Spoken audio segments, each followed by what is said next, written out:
Assalamualaikum warahmatullahi wabarakatuh. Nama saya Dato' Abdul Hafiz. Saya mahasiswa Ahwalus Syaksia atau HKI semester 4 kelas D. Di sini saya akan menyampaikan pemahaman saya atau review tentang materi mata kuliah hukum acara pidana. Pertama, definisi hukum acara pidana. Hukum acara pidana adalah hukum yang mengatur tentang kaidah dalam beracara di seluruh proses peradilan pidana, sejak tingkat penyelidikan, penyidikan, penuntutan, pemeriksaan di persidangan, dan pengambilan putusan oleh pengadilan. Termasuk juga di dalamnya adalah upaya hukum dan pelaksanaan putusan pengadilan.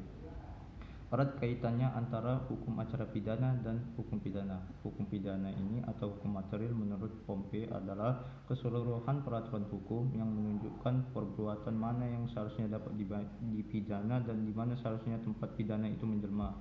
Nah, kalau hukum acara pidana atau hukum formal adalah bagaimana negara melalui alat-alatnya dapat menjalankan haknya untuk memidana dan menjatuhkan pidana. Istilah hukum acara pidana. Tiap-tiap negara menggunakan istilah hukum acara pidana yang berbeda-beda. Misalnya, negara Inggris yang menggunakan istilah criminal procedure law, negara Belanda yang menggunakan istilah strafvordering atau hukum tuntutan, negara Prancis yang menggunakan istilah Code de instruction criminelle, negara Amerika Serikat yang menggunakan istilah criminal procedure rules. Nah, menurut pendapat Prof. Andi Hamzah, penggunaan istilah hukum acara pidana sudah tepat dibandingkan dengan istilah hukum proses pidana dan hukum tuntutan pidana. Nah, berikutnya adalah sumber hukum acara pidana. Sumber hukum acara pidana adalah pertama, Undang-Undang Dasar 1945 pasal 24 dan juga pasal 25. Berikutnya Undang-Undang Nomor 8 tahun 1981 tentang Kitab Undang-Undang Hukum Acara Pidana. Berikutnya Peraturan Pemerintah Nomor 27 tahun 1983 tentang berlakunya Kitab Undang-Undang Hukum Acara Pidana. Tujuan hukum acara pidana adalah menentukan subjek hukum melalui alat bukti yang sah sehingga dapat didakwa telah melakukan suatu tindak pidana. Beberapa asas di dalam hukum acara pidana. Pertama adalah asas legalitas. Asas legalitas ini maksudnya adalah seluruh proses beracara di dalam pidana harus sesuai menurut dengan ketentuan undang-undang. Berikutnya adalah asas oportunitas. Asas oportunitas ini adalah badan atau wilayah yang memiliki kekuasaan untuk menuntut. Hal ini sesuai dengan Kitab Undang-Undang Hukum Acara Pidana bab 1 ketentuan umum pasal 1 angka 6 sampai angka 7.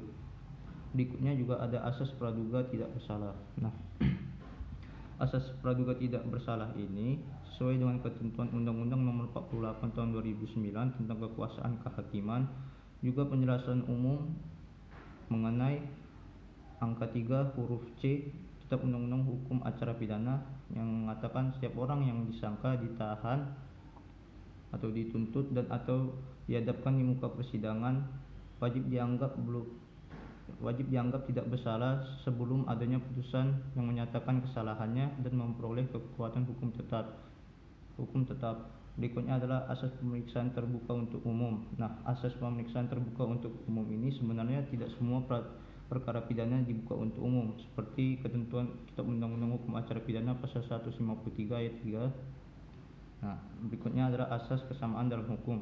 Tentu saja ini juga terdapat di dalam hukum acara pidana. Berikutnya adalah asas legal assistance sesuai dengan Kitab Undang-Undang Hukum Acara Pidana pasal 54 bahwa setiap terdakwa atau pelaku tindak pidana berhak mendapat bantuan hukum.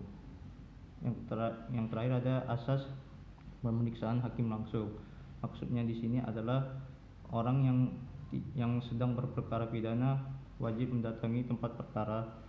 Berbeda dengan praktik acara perdata yang dapat diwakili melalui kuasanya. Namun ini juga dikecualikan dalam pasal 212 dan 213 Kitab Undang-Undang Hukum Acara Pidana, yaitu pelanggaran lalu lintas.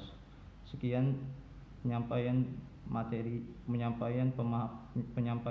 dari saya tentang pemahaman mata kuliah hukum acara pidana. Bila ada tutur kata dari saya atau dalam penyampaian saya yang kurang berkenan, saya mohon maaf. Assalamualaikum warahmatullahi wabarakatuh.